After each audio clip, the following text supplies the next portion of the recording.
Hello everyone, I'm Sammy Summers. And I'm Emily Glissenfer.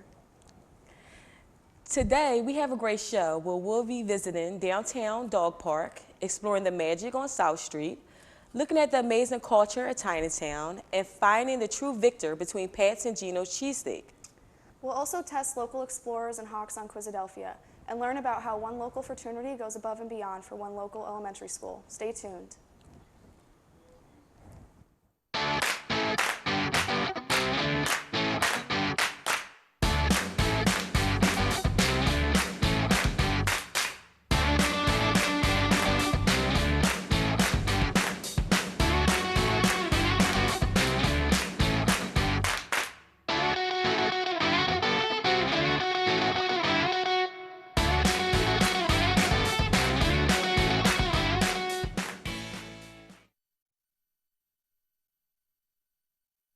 An interactive show on Salle TV that takes you around our city, Philadelphia. To start off today's show, we'd like to start off by showing you some pup-perfect pals who like to play around the dog park. That's right, our dogs' campus like to play during their spare time, but sometimes they don't have enough playground on our campus. So let's explore some potential places you can try to take your furry friends to.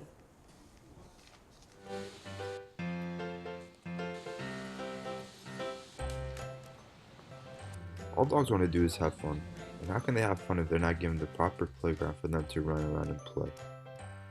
Inside LaSalle's North Residence Halls lies the only dog park available for these pets, and honestly, it's not going to cut it. So the team and I decided to visit downtown Philadelphia to check out some other local dog parks.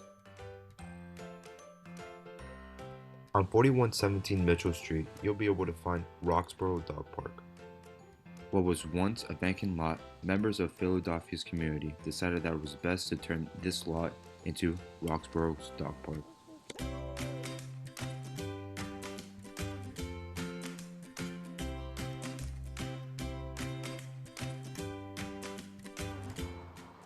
Another popular location to take your dogs out is Penn's Landing Dog Park, where the scenery is so beautiful you and your pet can both enjoy. Whenever you're chilling by Penn's Landing Dog Park, it could get a bit chilly. So if that does ever happen, just go down the block to Christ Church and you'll be able to find dogs and dog owners having a nice evening walk. He didn't love the city at first, but as you can tell by videotaping, this is a super dog-friendly area. So he loves it. He loves all the smells, doesn't love the honking, but I love having him. He's honestly the greatest.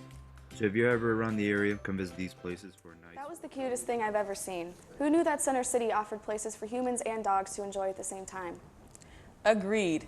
It's not every day we get to see dogs like those. Let's move closer to City Hall and take a look at another great attraction downtown.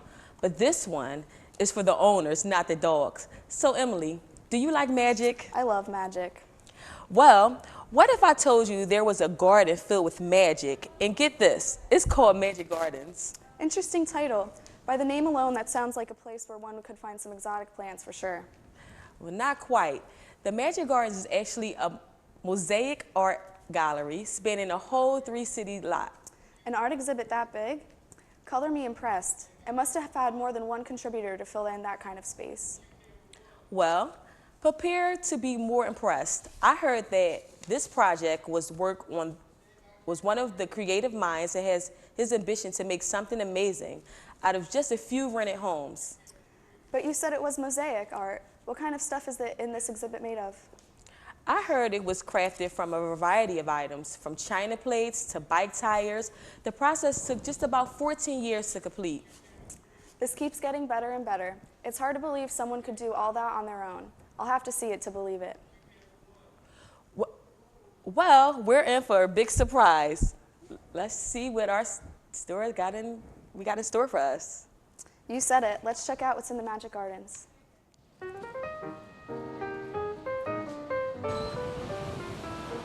In South Philadelphia, you can stop by the Magic Gardens. Run by a nonprofit organization, the Magic Gardens is the largest work created by mosaic artist Isaiah Zagar. The mosaics throughout the exhibit are inlaid with poetry, quotes, names of artists who have inspired Zagar, as well as portraits and forms of people and animals. So luckily it's really our visitors that keep us going. I mean, our admission, like we sell out at around 850 people a day.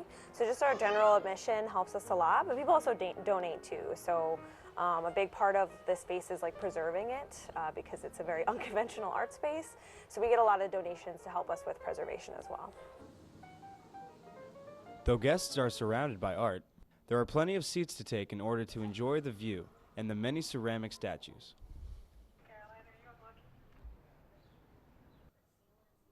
So we have 2 different kinds of tours that we do. They're on our weekends, Friday, Saturday, and Sunday at 3 o'clock. During our summer months, which is actually April to October, we do walking tours of the neighborhood. So you get to see a lot of the public murals around here and get a little bit more background on them because the artist who made this space also made a lot of public murals around the area. And then we also have a site tour, which just stays on the gardens and just around the perimeter of the building. But both of those tours, you do get to see the basement, which is downstairs, which you don't normally get to see. That's kind of our like special thing that we have for the tours. So yeah. And just for $10, or if you're a student, $8, you can see what the Magic Gardens has to offer. For LaSalle TV, I'm Angus McDougall. Wow, I've been in Philly for 4 years and I still haven't gone to the Magic Gardens. South Philly sure does have a lot to offer. Hey Sammy, have you ever wondered about the different cultures located downtown? Nothing sounds more exhilarating than visiting a whole new world around the corner. Sammy, did you say around the corner? Yeah, just around the corner. Exploring Chinatown will allow you to undergo a whole new, oh my God, a whole new world that you have never experienced before, where you can withhold a bustling showcase of Chinese, Vietnamese, Taiwanese, and Korean traditions and cuisines. Okay. Immersing in this type of experience will get you the unique culture most people are more familiar with. Let's see our team's experience during their trip to Philadelphia's historic Chinatown. We are in the electrifying Chinatown district here in Philadelphia, and right now it's buzzing and we're going to check it out. Beyond the gilded painted Friendship Arch are streets packed with restaurants, bars, and markets. Chinatown is a bustling showcase of Chinese, Thai, Vietnamese, and Korean cultures and cuisines. We decided to try an Asian delicacy called bubble tea. I made our way to VV's Bubble Tea on 145 North 10th Street, where I got myself some of the mango bubble tea.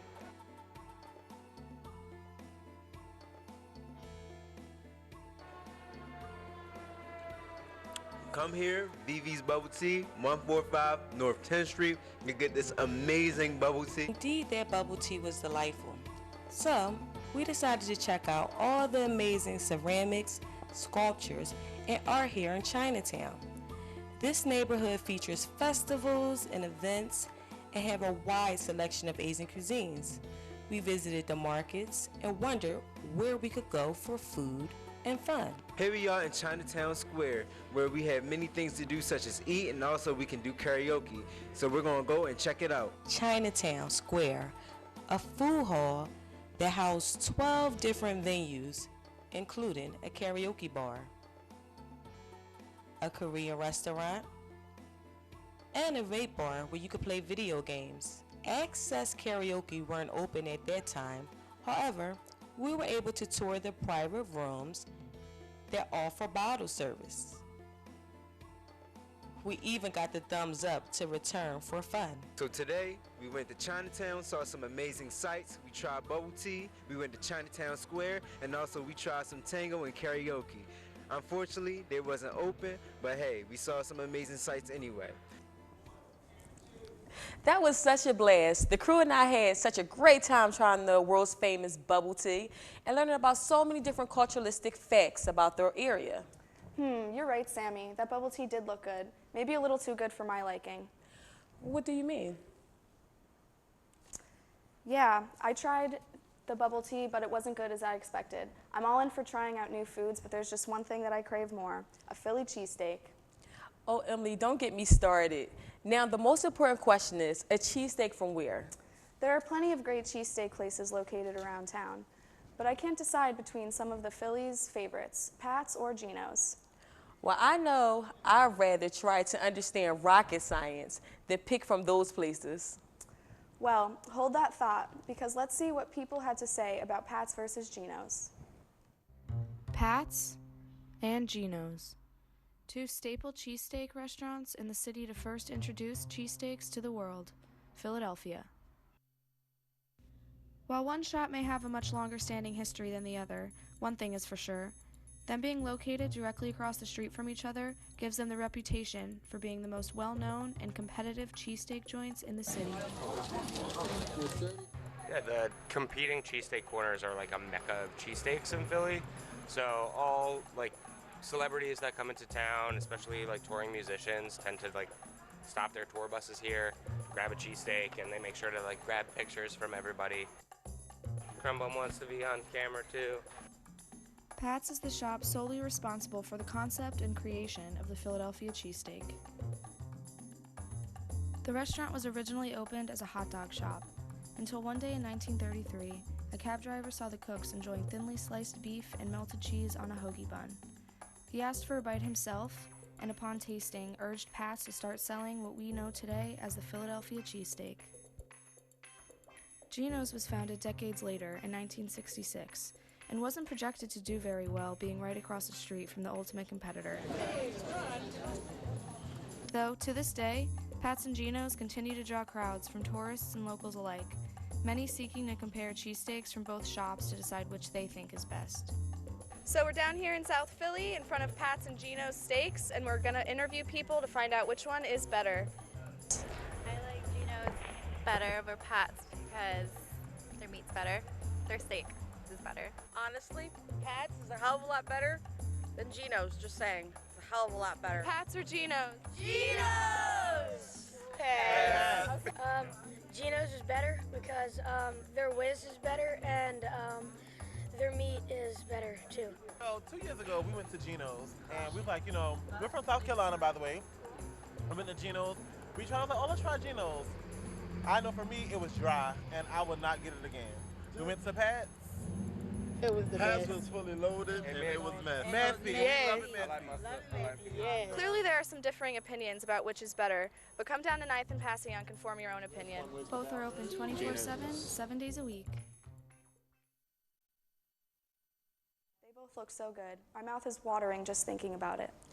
I'm thinking the same thing. Let's make sure to grab one right after the show. Of course, it'll be on me. You don't have to tell me twice. I wonder how the people at LaSalle and St. Joe's would debate about the two. With all these questions being asked, my head is spinning. We're going to take a quick break. After the break, we're going to take a trip to St. Joe's University and see what student hawks know about Philly sports trivia. After, we'll welcome two special guests to talk about how one local fraternity is making a great difference in their community.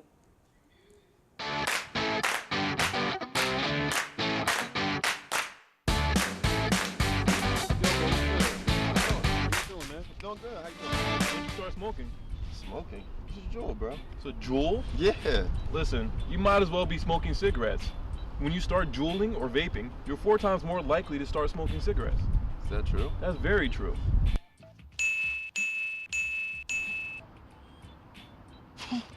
Give me the Juul. You don't need it. To learn more about e-cigarettes, go to thetruth.com. Hook to the double feature and you're on my mind. Return of the creature that crawled up from the subway line. You're always keeping me waiting, keeping me waiting for you.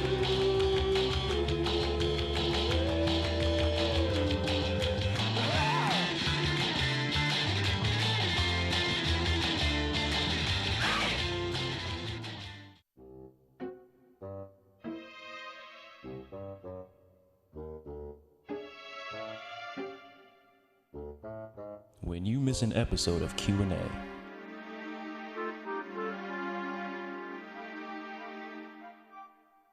you get hungry. When you get hungry, you don't know what to eat. When you don't know what to eat, you get irritable. When you get irritable, you miss questions on your exam. Don't miss questions on your exam. Watch Q&A on LaSalle TV.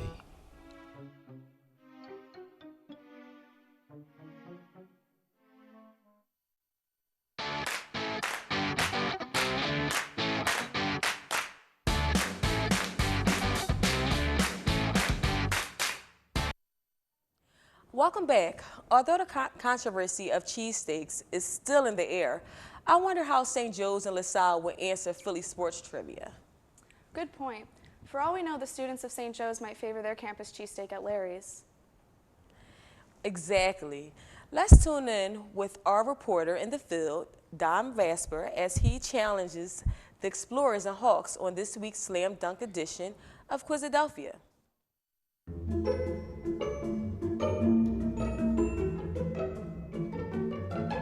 Who is the highest paid mascot in sports history? The Philly Fanatic. I'm going to go with the Philly Fanatic. What Philadelphia 76er is known for crossing up, making a fadeaway jump shot, and stepping over Tyronn Lue? Allen Iverson. That's Allen Iverson. What famous Philadelphia Eagle is known for a former partnership with the Campbell Soup Company? Donovan McNabb. There you go. Donovan. Where is the Philadelphia Flyers' home ice? I have no idea. Wells Fargo. What famous Philadelphia 76er is known for handing out Mr. Softy ice cream cones at the top of the Art Museum steps? We'll go with Ben Simmons. I don't know. Is the GOAT Michael Scott. That's right. Beehive, baby. Which holiday icon was ambushed by snowballs on Franklin Field by the Philadelphia Eagle fans? Santa? Santa. Santa Claus? Hey! Who were the mascots before the Philly Fanatic for the Philadelphia Phillies? Gritty. Gritty? Yeah. No, I have no idea. It's Phil and Phyllis. What famous street in Philadelphia gave the Philadelphia Flyers their nickname? The Broad Street Bullies. Right. I don't know. Name the Philadelphia Big Five. Us, St. Joe's, Temple, Nova, Penn. Villanova, Temple, St. Joe's, Drexel, LaSalle. St. Joe's, Temple, LaSalle, Drexel, Villanova. Villanova, Temple, Penn, LaSalle, and St. Joe's? Got it. UPenn, Villanova, Temple, LaSalle, St. Joe's. Bang, Boom. boy. Boom. Wow, another victory for the Explorers. But a huge thank you to St. Joe's University for participating in Quizadelphia. From the Flyers to the Sixers, LaSalle really knows their local sports trivia. Speaking of local, at LaSalle, the university is also home to the longest local ran fraternity on campus. Sigma Phi Lambda was founded in 1935, making them 85 years old. Wow, that is old. How impressive. Want to hear something even more impressive? About 9 years ago, the fraternity started assisting a local elementary school in Kensington, LaSalle Academy. Annually, the fraternity hosts a 5K race for the school, raising money and helping the students of LaSalle Academy better their academic lives. Oh, that sounds awesome. So with that being said, please welcome moderator of Sigma Phi Lambda, Brother Jerry Milano, and alumni brother John Schaefer. Welcome, guys. Well, thank you. It's nice to be here. Thank you. Thanks for joining us. So, Brother Jerry, what is the Sigma 5K? The Sig 5K was an invention of John Schaefer. He came up with that name.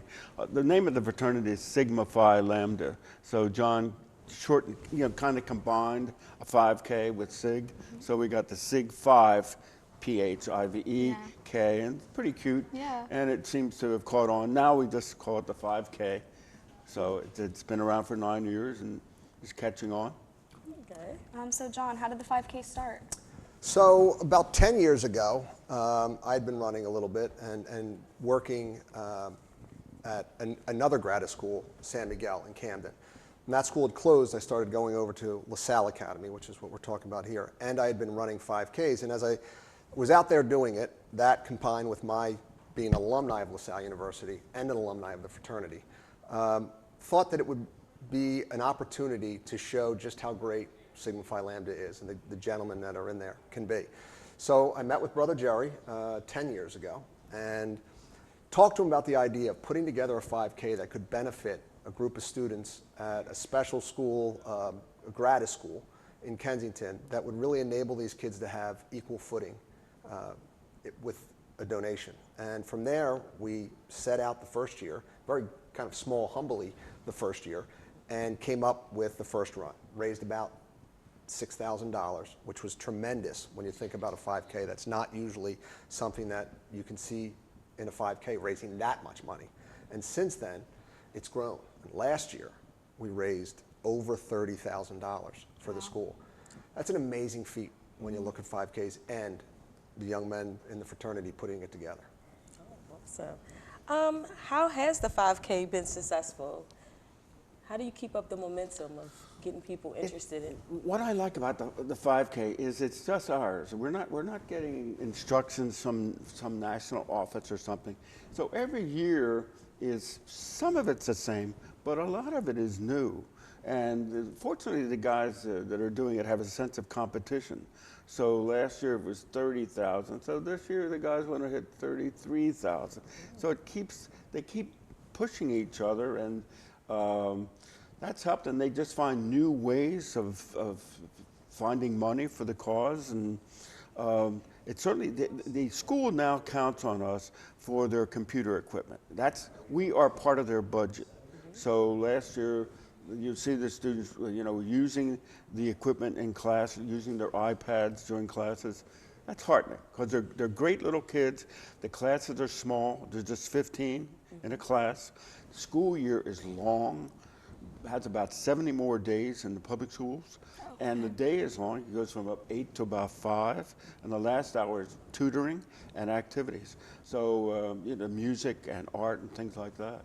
So we're very proud of our connection to that school because it's working. The kids graduate from the grade school. About 95% will graduate from high school. And now, last year, they were sending them to Widener, St. Joe's, Penn State, Maine, community colleges, LaSalle. So it's working beautifully. Wow, how impressive. Cool, so that's what I kind of wanted to ask you more about as well, like what specific resources that are being used to help Philly Academy. I know you mentioned tech, and you mentioned a little bit about like art supplies and different like classroom supplies and things like that. Well, it's mainly, as I say, it's mainly they've come to depend on us for the tech part of their budget. And that's been going on for the past, I'd say, 5 years, when we went from 6,000 to 10,000 to 20 and kept raising the ante. So they now count on us for that. And fortunately, the guys come through, and the guys are coming through for kids that are worth coming through for. It's leveling the playing field. Without that school, those kids wouldn't have a prayer. The local schools in that area don't graduate they graduate at max. 60% will graduate from high school. Here it's 95%. Yeah, that's amazing. And looking better every year. Okay. So for our viewers, how can they contribute to the cause? John? Well, there's a number of ways. One is they do have a website set up to register for the race. I encourage everyone to do that. I think whether you're going to run or not, you can contribute. If not through that, there's opportunities directly with the school to contribute and make it through the SIG 5K. I encourage that, LaSalle Academy. And ideally, when people are looking at this today, whether it's a club on campus or another sport, if they could get involved and get in touch with the fraternity, I think it would be a tremendous opportunity for them. And one thing I've realized over 9 years of doing this is that you get more than you give. when you see the results that this does for the school, you're getting more than you give. And an opportunity at a place like LaSalle where we get, having been an alumni, and you guys are doing it too, receiving a LaSallian education is special. But one of the key things is to be able to pass that on to others, I think is tremendous as well. Keep your eye out also for our auction baskets. There'll be auction baskets up in the Union, so if you're walking through and want to throw a few bucks at LaSalle Academy, there's your chance. Awesome. So when does the 5K race take place? It takes place this coming Saturday, and the registration time is 8 o'clock. There'll be the race at 9 o'clock, to be followed by a walk. Okay. A mile walk, that's for little kids. There'll be candy, there'll be hoagies, there'll be water, there'll be, it'll be a lot of fun. Great. It's worth getting up for. And you get to meet a lot of the kids from the school who are beyond impressive. Beyond impressive. So I think if you get a chance and you can see who you're benefiting, it makes it all the more rewarding. Wonderful. Well, a very special thank you again to Brother Jerry Molyneux and John Schaefer for visiting us and taking the time to talk about the Coach Charles Torpy annual SIG 5K. We wish the Sigma Phi Lambda fraternity the best luck in their amazing philanthropy project for LaSalle Academy. We hope you enjoyed this week's episode and ready to explore the beautiful sides of Philadelphia with us. Until next time, I'm Sammy Summers. And I'm Emily Glissenfer. And we'll see you next time on Just Next Door. Thanks again, guys.